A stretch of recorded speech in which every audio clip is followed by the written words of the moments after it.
Hey, I'm Amanda from Trifecta Fitness. We're proud to be Clarksville's new Get Fit headquarters. Trifecta Fitness is a state-of-the-art spin and strength training studio. Our spin studio is truly one of a kind in this area, complete with 20 state-of-the-art live fitness bikes and an incredible sound system. Our strength training is done in small groups of 6 or fewer, and all of our strength and spin classes are scalable for every level of experience. Come see us in the heart of Clarksville, just behind MAPCO at the corner of Old Trenton Road and Wilma Rudolph Boulevard. Call us for more info at 931-542-6265 or download our Trifecta Fitness app for a full list of upcoming classes. Hello, my name is Damon Friedman, co-founder and president of SOF Missions. As a 20-year veteran within Special Operations, I've gone through many challenges due to my military service and time in combat. We felt called to start SOF Missions to serve our fellow brothers and sisters in arms, focusing on suicide prevention and resiliency. Our mission at SOF Missions is to empower warriors to find purpose and be resilient. Since 2011, when we started the organization, almost 3 million men and women have deployed to Iraq and Afghanistan. Unfortunately, the scars of war take a toll on their psychological, physical, social, and spiritual health. Many veterans feel a sense of hopelessness and a loss of purpose when they return to civilian life. They feel isolated and alone, unable to reconnect. And in the greatest of tragedies, over 20 veterans lose all hope and take their own lives. Our goal at SOF Missions is to provide veterans the tools and resources so that they don't become a statistic. We offer a unique approach to combating veteran suicide through a whole health, intradisciplinary model. The Be Resilient program is a 4-pillar methodology that addresses the areas of psychological, physical, social, and spiritual wellness. We provide care through 3 delivery methods: medical clinics, retreats, and educational training. Since we started back in 2011, we have been able to reach veterans in all 50 states and have served over 3,000 veterans through the Be Resilient program. Being resilient is a multifaceted and complex issue. We know that to find a lasting solution, we have to address the whole warrior. Many challenges cannot be solved by providing the treatments and modalities of just one component, but by tackling them all. Now, we've expanded our services to include law enforcement and first responders. Together, we can make a lasting impact in the lives of warriors across the nation. To learn more, visit our website at sofmissions.org.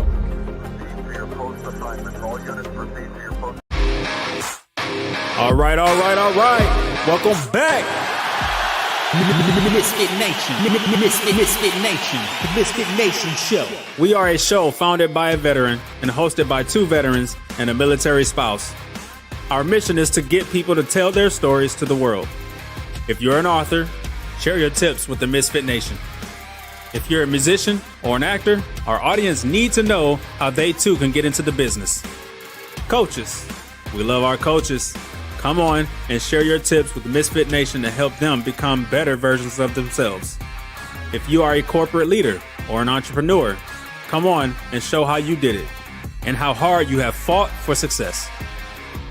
If you are a veteran, first responder, or Gold Star family, we would love to have you come on and share your story with the Misfit Nation. We always have time for you.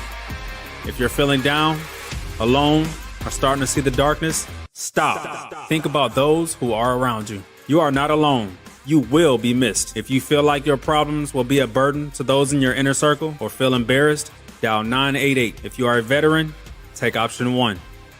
We need you to keep pushing forward. Don't make a permanent solution to a temporary problem. If you are a new listener, welcome to the Misfit Nation Show. Be sure to subscribe to our show on your favorite podcast app. Also on our YouTube channel at @the_Misfit Nation.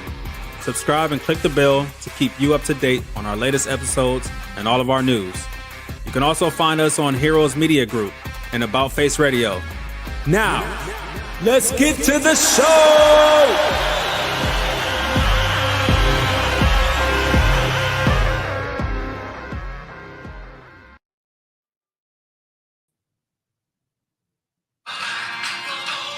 All right, ladies and gentlemen, the boys are back. The madness is over. The champs have been crowned. Now, we invite you to celebrate tackling new things as Lacey has snorkeled in the Gulf of America.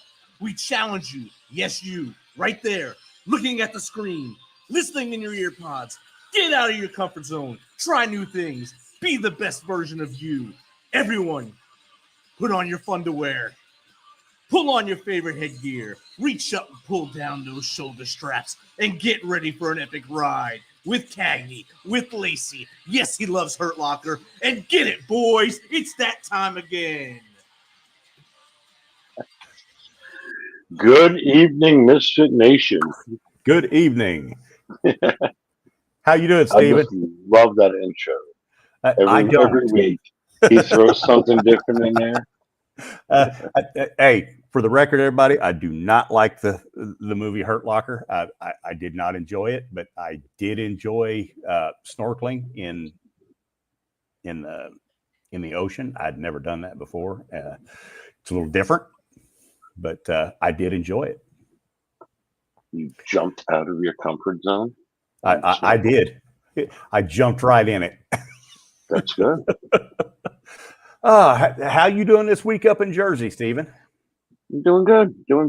Yeah. It's Tuesday, day off, relax, get a few things done, and meet my people here on the Misfit Nation. Awesome. And I saw those badass chili dogs you had for lunch today. Those look good. Oh yeah, they were good. They haven't come back out yet, but I'm waiting. Hey, I understand. Hey, we got what promises to be a great show tonight, Steven. We was just talking with Patrick in the green room, you and I. Yes. He's a lieutenant colonel in the United States Army. He's a military historian, which is pretty cool. Military history, I've always thought, is very neat. My dad loved it. And he's currently an instructor at the Army's Command General Staff College at Fort Leavenworth, Kansas. And he's serving as a fellow with the Simon Center for Ethical Leadership and Interagency Cooperation. And I'm excited to have him on here. He's been to Fort Campbell. He wasn't in 3rd Brigade, so that makes him a cool guy already. So without any further ado, let's get him in here. Good evening, Patrick. Hey, good evening, Patrick. gentlemen. Thank you so much for having me on the show. Really looking forward to it. All right. Yeah, we are too. Hey, we gave just a little bit of what you do and what you're about. If you just want to fill in the gaps, start from wherever you want to start and bring us up to now. Yeah, sure. So originally from Hawaii, and joined the Army from there. Kind of had a bad run as a teenager, really getting in trouble. So the Army was my way out, really kind of saved my life in a way. And so joined the Army, became an 11 Bravo infantryman with the 101st at Fort Campbell, 2nd of the 502nd, so Strike Force.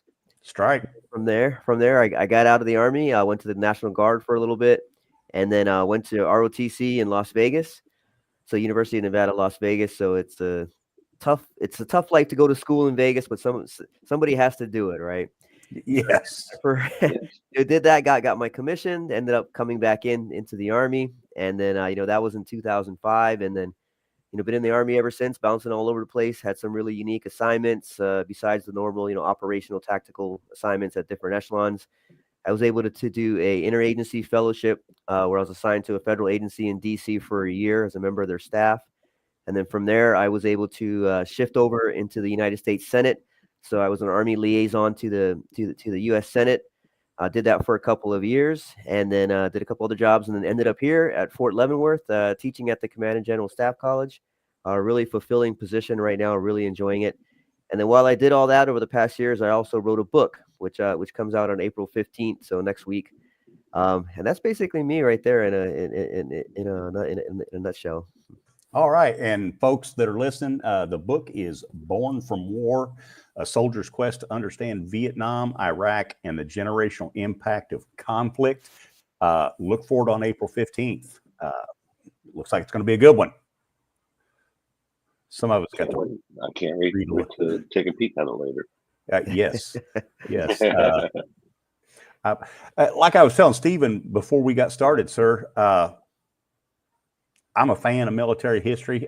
Now I can't say that I've ever studied it or whatever, but you know, I'm a big fan of it, and there's a lot of good stuff out there now. And yeah, I'm really looking forward to reading this book, and I'm sure it's going to be great.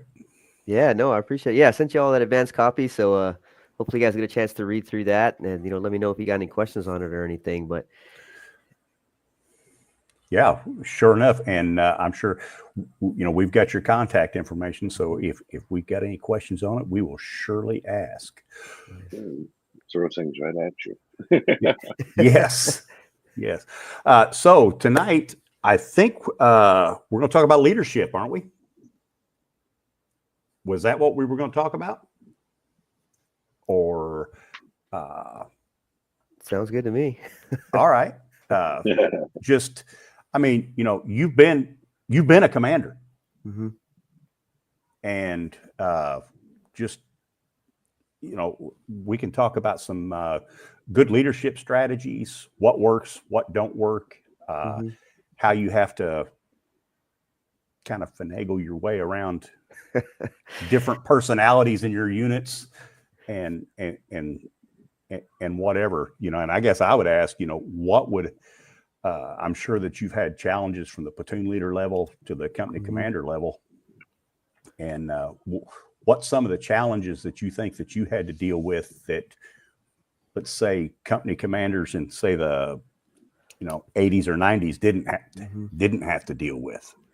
Yeah, so I first joined the Army in the 101st in 1996. So it was a different Army then. And everybody always says, once you've been in the Army like 20 years, oh, it was so different in my day, but it's really true in this case.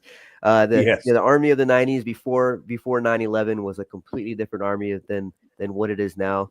It's always been a volunteer Army, but before 9/11, I mean, it was really underfunded, undertrained, under strength.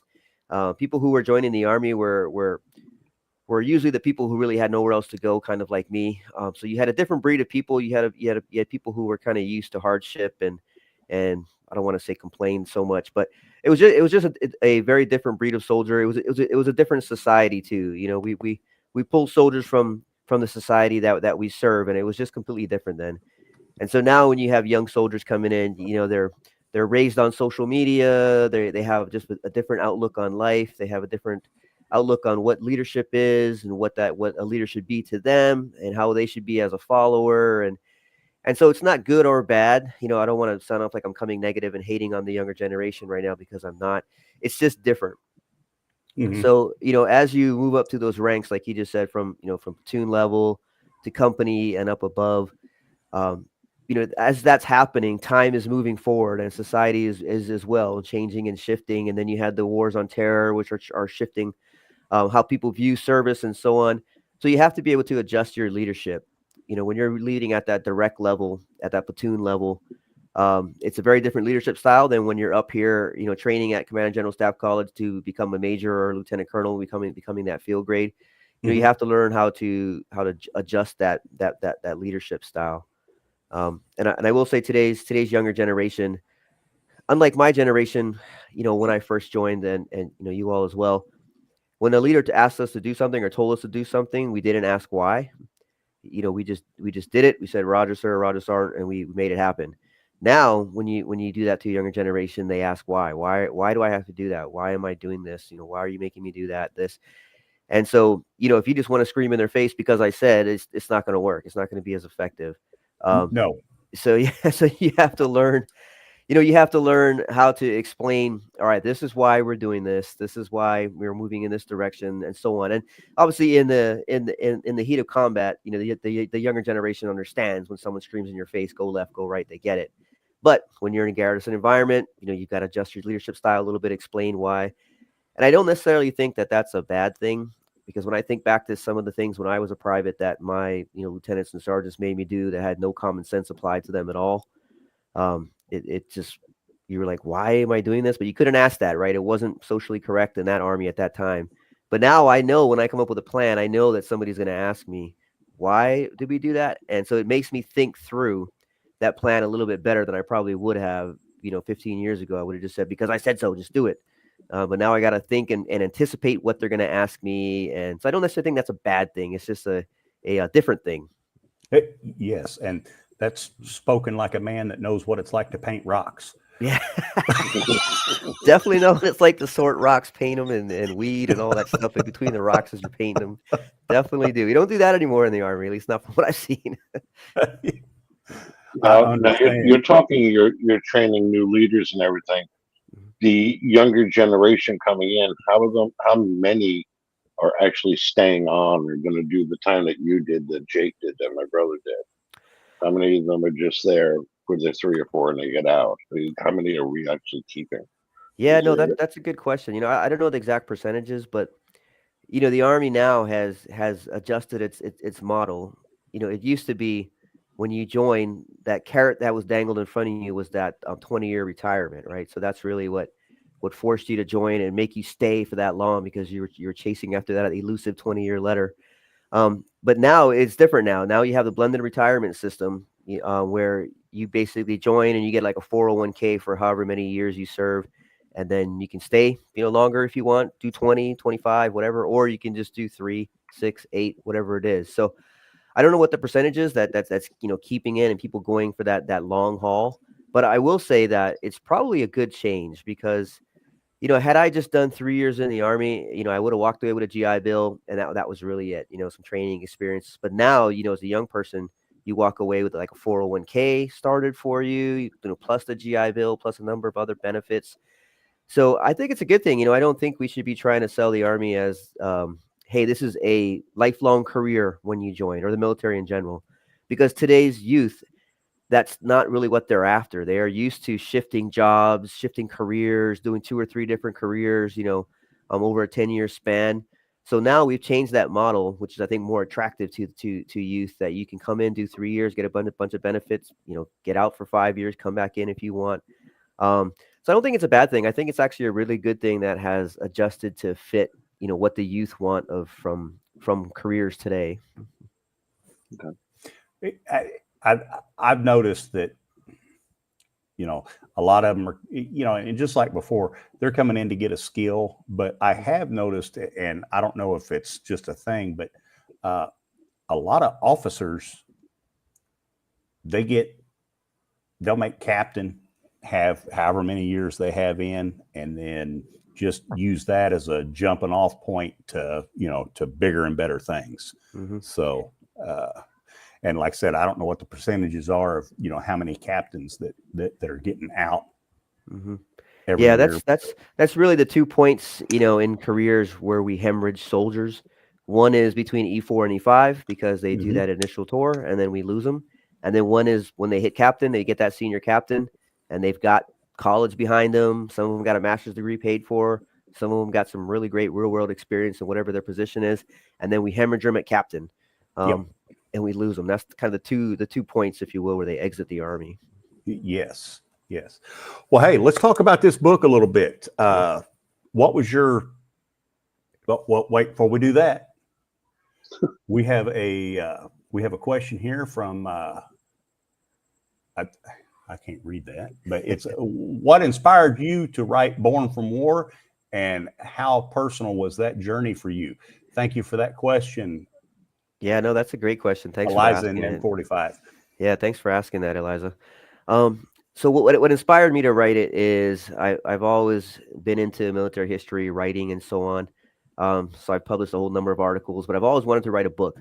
And then about 4 or 5 years ago, my father rediscovered all these letters that he had written home from Vietnam, as well as this diary that he had kept during the war. And so once I saw that stuff, I was like, oh my God, this would make a really good book if I could take that year that he was in Vietnam. He only did 2 years. He did 1 year in Vietnam and then 1 year at Fort Benning. But just those 2 years, that influenced me so heavily as a kid to want to join the military, because, as a child, you're always digging around through your parents' stuff and going through their closets and stuff when they're not around. And, I'd find old pieces of uniforms, old medals, old ribbons. He never talked about it, but it was always in the background that my father was a Vietnam combat veteran. And so growing up with that influence, which then caused me to join the Army. Finding all that stuff was awesome. And then so I was able to take all that and then, use my year in Iraq and like a compare and contrast between both of them. And I was able to track down a number of guys that he served with in Vietnam and interview them and, learn about their experience working with him in Vietnam. My dad was with the 82nd Airborne as an infantry officer. And then he was an ARVN advisor to the South Vietnamese Army as well.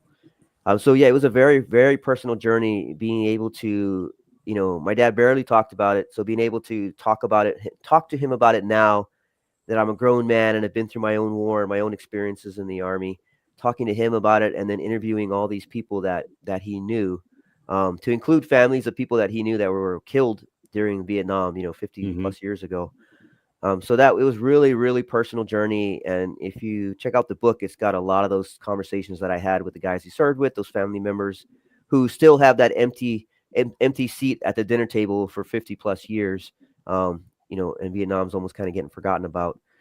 So yeah, really personal journey and really, really fascinating to dive back into that history of my father and the Vietnam War totally. And then bringing that forward, comparing it to our experiences in the global wars on terrorism. And just to kind of go along with what you said, I didn't write a book, but me and my father, we always got along. But after I ended up joining the military, he actually opened up to me about his time in service, and I think that we were a lot closer for that, and that was kind of a good journey. And it's good that you were able to have those conversations with him and meet those folks. Yeah, it's really, really fascinating. And you're spot on. The way we've connected since starting the book, but even when I joined the Army, there was a connection that was, I guess, kickstarted that wasn't there before. Yeah.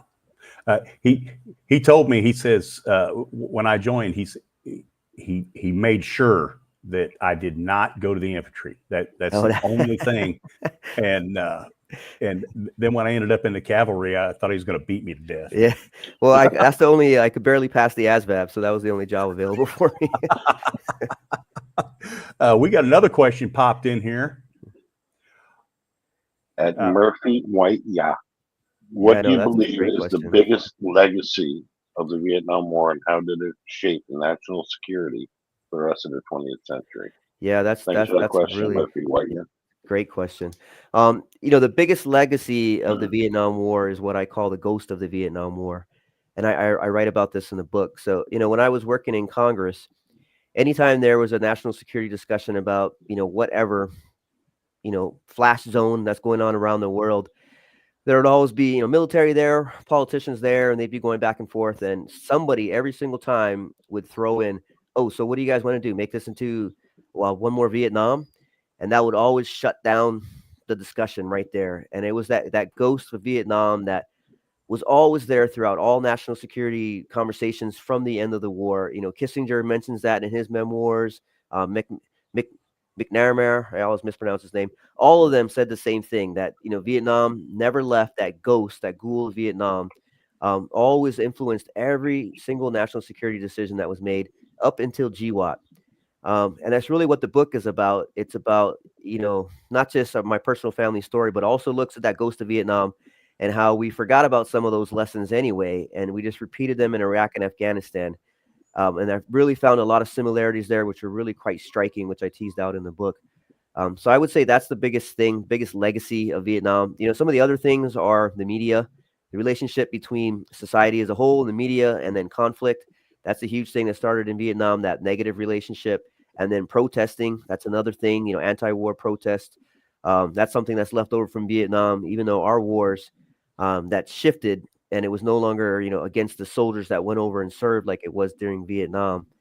So that's really the biggest legacies, I think. And then now, I think the national security discussions moving forward, now that GWAT is still present, but we're kind of winding down, is that instead of saying, oh, do you want to do another Vietnam, it's now going to be, do you want to do another Iraq or Afghanistan? So that's kind of an interesting shift. Yeah, it is an interesting shift, because they could have ended up exactly the same. Mhm. Yeah, it's a lot of similarities there. Yep. And Yeah, and I bring I, all those out in the book. I found so many. It was really quite shocking, honestly. I read a book while I was in Iraq, and it was about it talked about Vietnam, and it was learning to eat soup with a knife, and it talked about fighting a counterinsurgency and Yeah. things that we should have learned and didn't learn, and it was pretty much spot on. Yeah, it's the counterinsurgency, the advising of local forces. I mean, all those different things that we tried in all three wars. Um, yeah, it's really interesting. And the one of the other big legacies I think of Vietnam and now Iraq and Afghanistan is the West American in particular's obsession with this limited war theory, where we think that we can go to a conflict and we can put the limited amount of resources into it, limited amount of effort, and expect the maximum amount of output.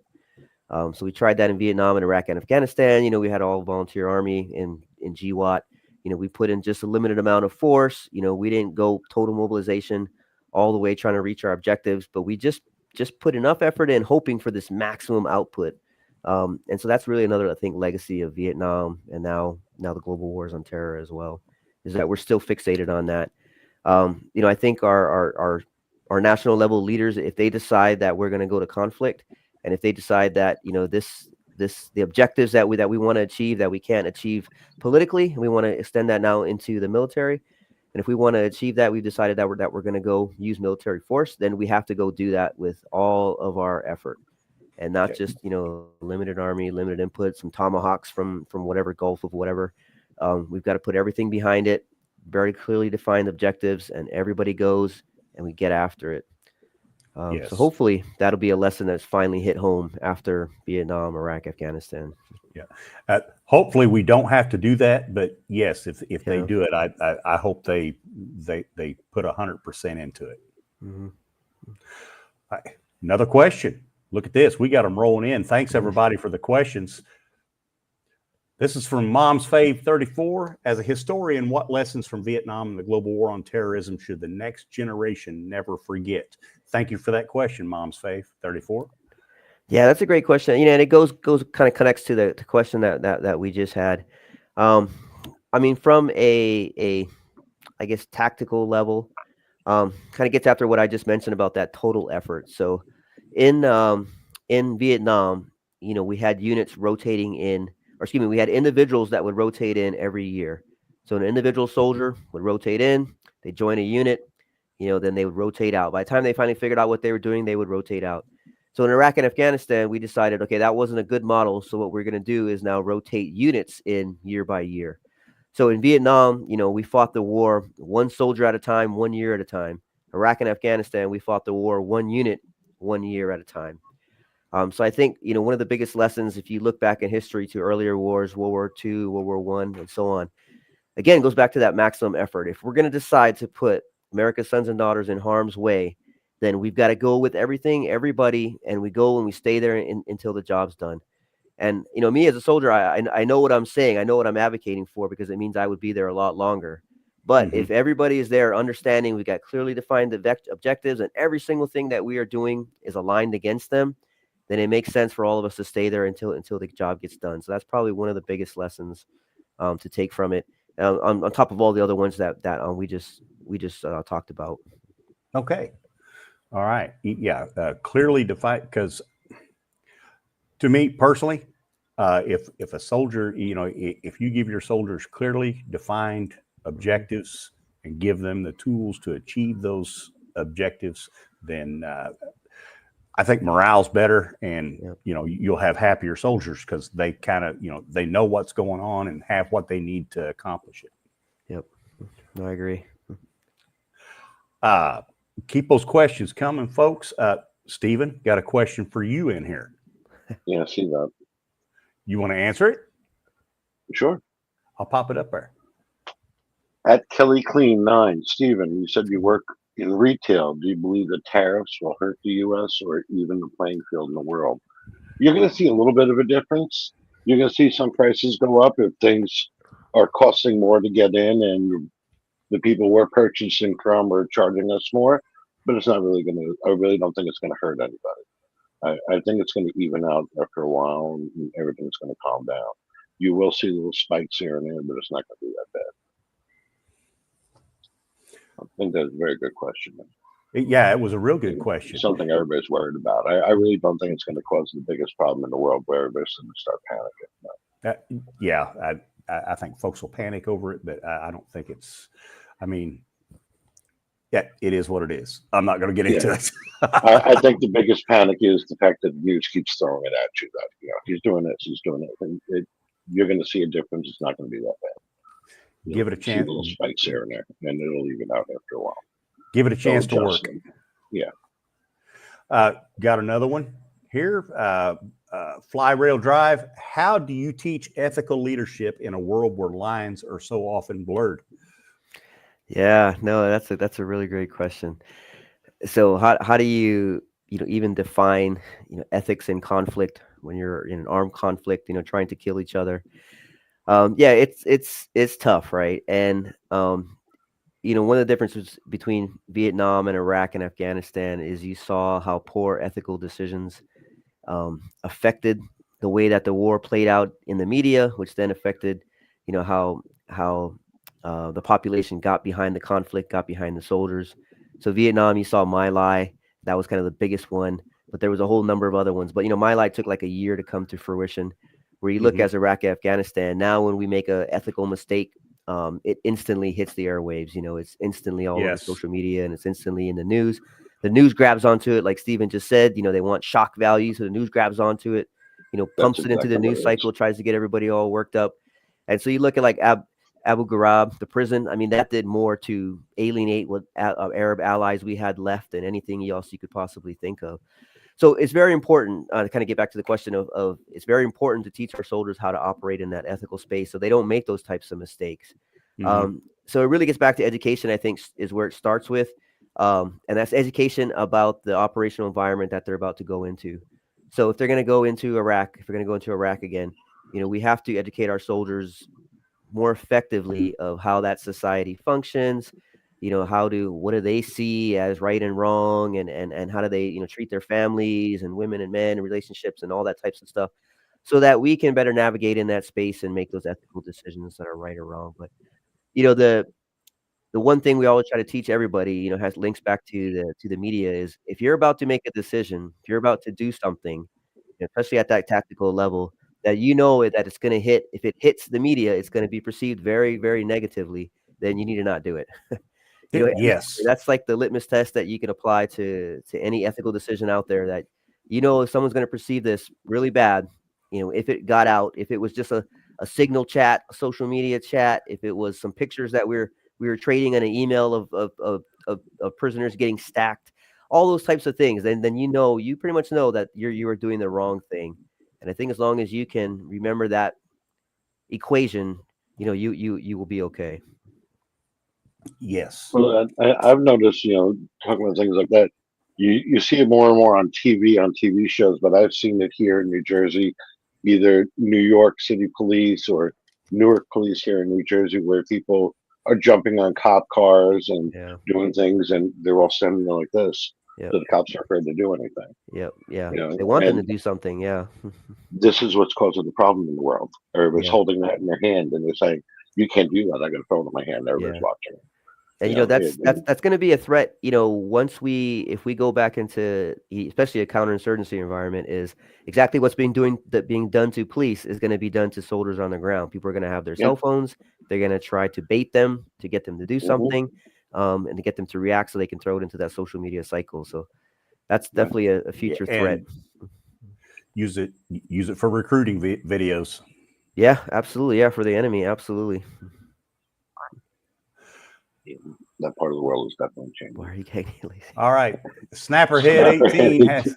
Why are you Cagney and Lacey? Well, Snapperhead 18, I do not know how old you are, but there used to be a what was it in the 80s, Stephen?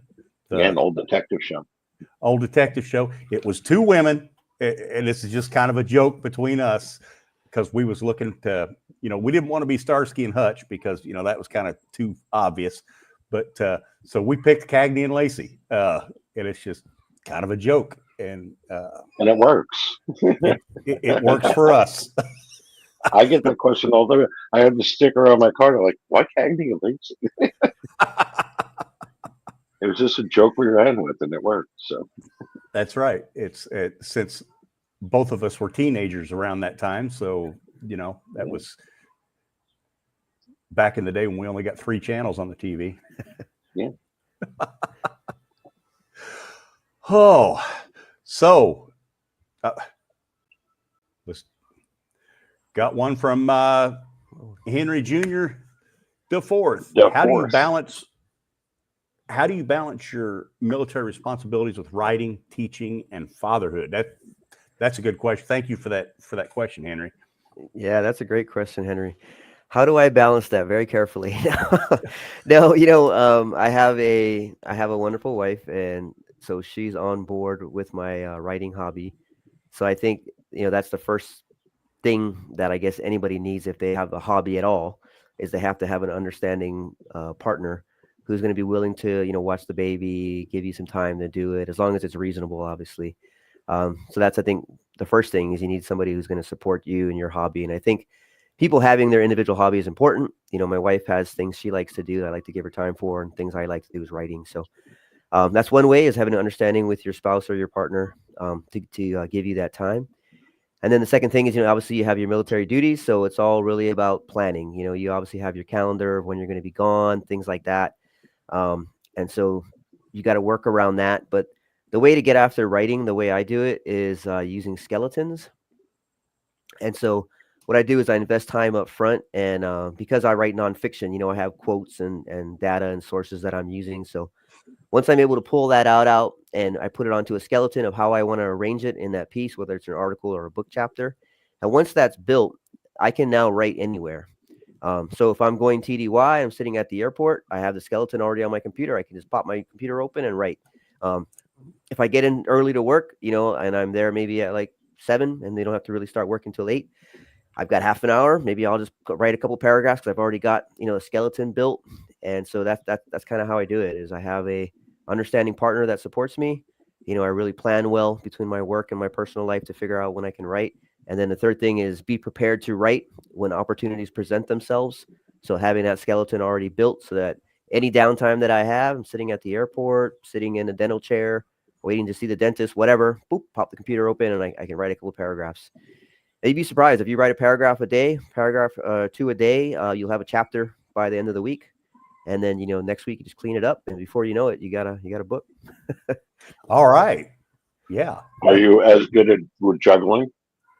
Oh yeah, absolutely. Juggle? Okay. Yeah, and I think you have to understand that there's going to be ebbs and flows. So you're not going to be able to give equal attention to all of it at the same time. There's going to be some times where your kids demand more attention, your work demands more attention. Maybe you got to stop writing for a couple months. So you kind of got to understand and know that it's okay to stop writing for a couple months. Some people stop and they never are able to start again. Just know that it's okay to take a pause for a month, 2 months if you need it, to catch up on everything else. I think that's how I do it. All right. And got another one in here. Old Abe Always 101. He's also a Strike alumni. And Nice. How do you feel about your time in the Deuce, and how did it shape you for the rest of your journey in the Army? Yeah, Strike Force. Thank you, Old Abe. Yeah, Strike Force. So yeah, if you start your military career as an infantry soldier, and I'm not hating on any other MOSs, but if you start your military career as an infantry soldier, you do that for 3 years, especially in a unit like the 101st or the 82nd, something like that, a little more high-paced unit, then you can do anything in the Army, because it builds you that solid base, that solid understanding of how the Army fights. Not just how the Army fights, but how the Army does everything. Because the Army is designed, especially now, around preparing for large-scale combat operations.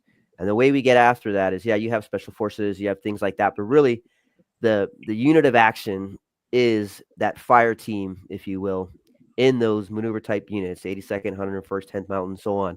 So if you can understand, how to function in a fire team, how to be a team leader in that, and then, how they're supplied, how they're maintained, how they maneuver, how they fight, how they interact with the squad, and how that squad does that with the company and then with the battalion and so on. once you build that basic understanding from your time on the line like that, you could do anything after that, because now you understand basically who's the end user of everything that's going on in the Army is that infantry fire team. If you break it down to an easy to understand way like that. And so now when you become a senior person and you're working in the Pentagon, doing whatever, force modernization, doing the PPBE cycle, the budgeting cycle, all that stuff, now all that stuff makes sense because you have that basic understanding of how the Army runs. So I always tell young people, if you want to make a career out of the Army, then start in combat arms so that you can, get that 3 years, get that understanding out of your way. Then you can go, into computers or go do whatever else you want to do to get that skill. So yeah, it served me tremendously. I would not have changed it for anything. It really made me into the person I am today, the man and the officer that I am today. So thanks for that question. And I always told my soldiers and tell, anybody, I don't care what your job is in the military. If you are not an infantryman, your job is to support the infantryman. That's period. That's it. I don't care. And I will, that's a thought that I will take to my grave, because that is your job. Yep. No, I agree 100%. All right, Jake, we got a question for you. Then we got another question for Pat. We'll go to you first, Jake. Okay. That movie guy 43. Let me see. You say you're not a fan of Hurt Locker. What is your favorite movie then? Actually, I've got two favorite movies that that I will watch anytime they're on, or I will put them in and play them. It is Monty Python, The Holy Grail. And I don't know why, but Kelly's Heroes. I love that movie. That, Oddball has got to be my favorite character in that movie. But yeah, I love that movie. Thank you for that question. All right. Now, at way back, Jim, Pat, if you could talk to 13-year-old you, what would you tell yourself to do or not to do in the future? Thank you. Way back, Jim. Geez. Yeah, no, that's a good question. I'd probably choke my 13-year-old self out. I think what I would tell myself, not to do is, I guess, or maybe to do is, learn how to stand on your own 2 feet, how to not have to feel like you've got to be accepted by a crowd or join a crowd, a bad crowd like I did in my case. They're not cool. You may think they're cool, but they're not. They're going to lead you down to a path that you could, I write about it in the book. I have this reoccurring nightmare where I wake up and I wake up in a jail cell, and that everything that I've done in my life, in the past 20 odd years in the Army is all a dream. And I've really actually been in prison since then. So, I think I would tell my 13-year-old self, stand on your own 2 feet, understand, negative influences on your life, and that people or peer pressure things that you think are cool are not really cool. Think about the impact of decisions that you're about to make, and so on. So I think that would probably be what I would say to him. After you smack him around. Yeah. After you smack him around a little bit. Hey, wake up, dumbass. I think 13, we all started that little trend. Yeah. Doing things, hanging out, and changing things. Yes. Yep. Oh, I know. I got a smack in the head and was told, boy, we're not living life like this. And so, Roger that, Dad. Got one from Sally Garterbelt 9. What is one leadership trait you believe every young officer should develop early? I think that's a great question. So I think a leadership trait that every leader should really develop early is what I call the 3 H's. Have you guys heard of the 3 H's? I have not. No. Okay. It's basically when someone, so if you're in a leadership position, military or a civilian, and somebody comes and brings you something, they bring you a problem, they bring you a complaint, they bring whatever it is, you as a leader have to be able to understand, why are they bringing you this? So, and that's the 3 H's. So do you want to be hugged? Do you want to be heard? Or do you want to be helped? Like, you got to be able to put it in one of those buckets, and if you read it wrong, then you get a whole different response when you're dealing with that person. And so, obviously you're not going to hug your subordinates if you're in the military, but there's some compassion there, right? Like, are you bringing something to me because you want me to show you some compassion for whatever reason, whatever it is? And can I, so do you want to be hugged? Or do you just want to be heard? You just want to bitch about something and you want me to say, hey, I totally get what you're saying. I totally understand. I'm listening to you. I'm hearing you. Some people just want to be heard, right? And then do you want to be helped?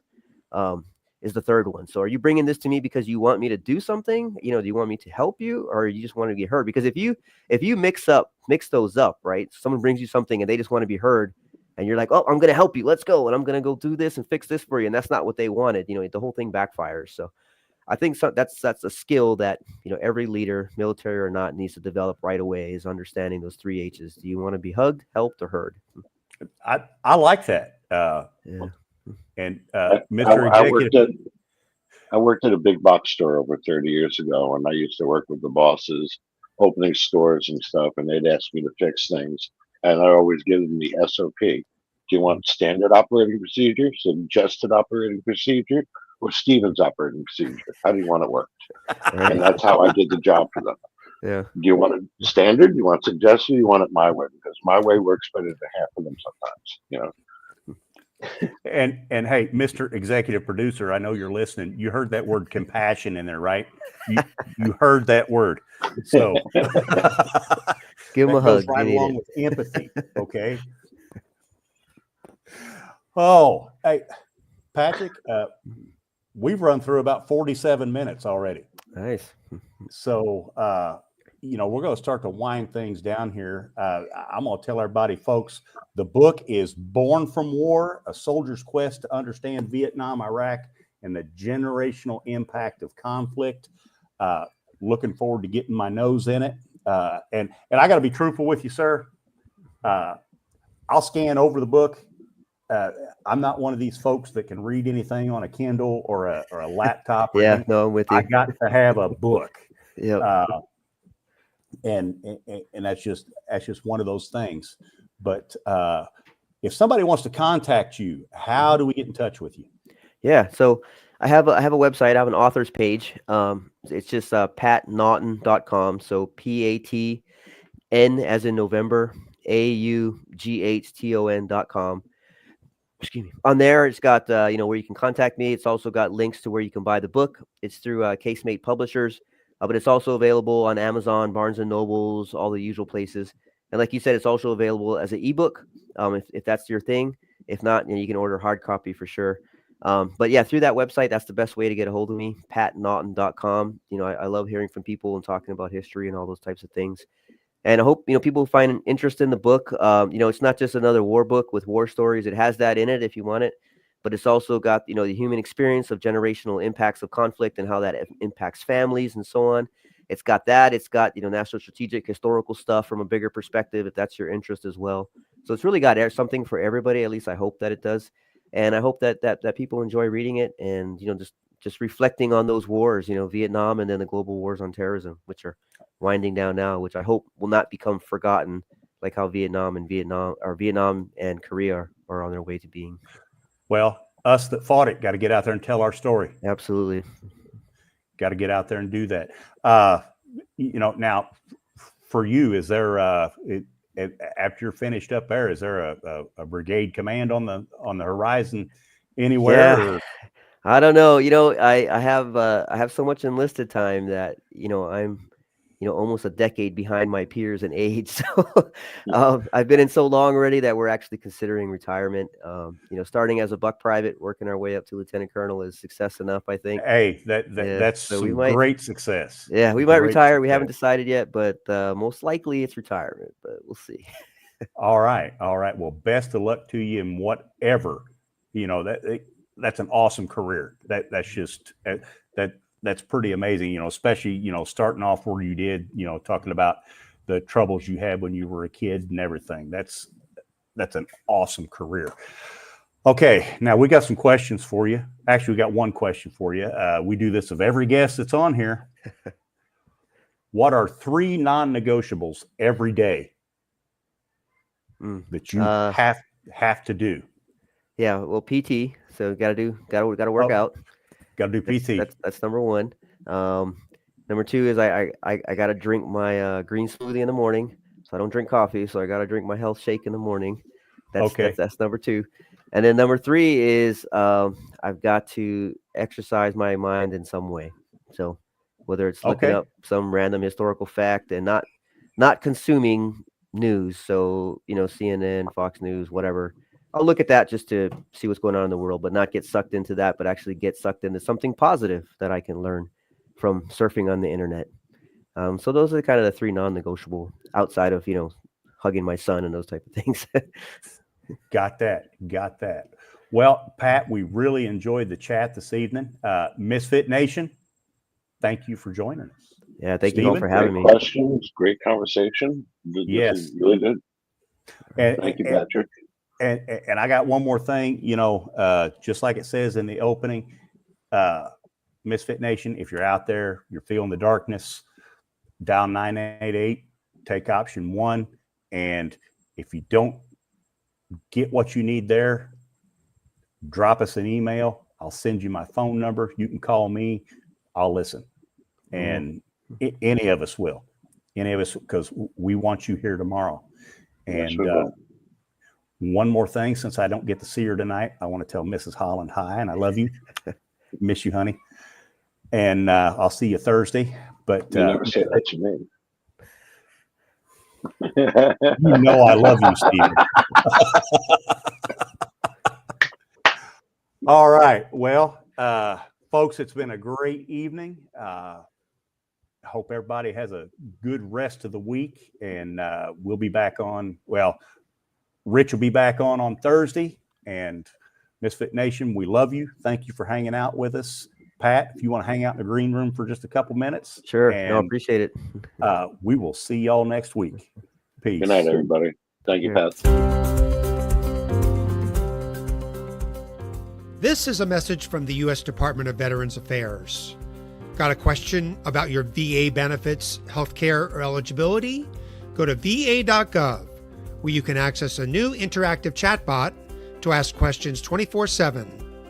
One can still browse va.gov for information, but you can now ask specific questions to the chatbot, like what's the PACT Act? How do I apply for disability benefits? What's my claim status? You can access the new feature through va.gov's Contact Us page. Then click on the Start Chat button.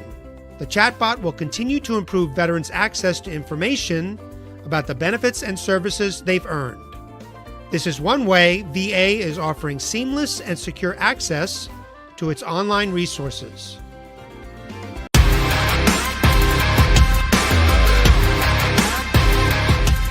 Thanks for checking us out and being a part of the Misfit Nation show. Don't forget to visit our website at themisfitnation.com. That's themisfitnation.com. Check out all our past episodes and get some of the great Misfit Nation gear for you and your family. As always, be humble, stay hungry, and keep hustling, because we are Misfit Nation. Misfit Nation.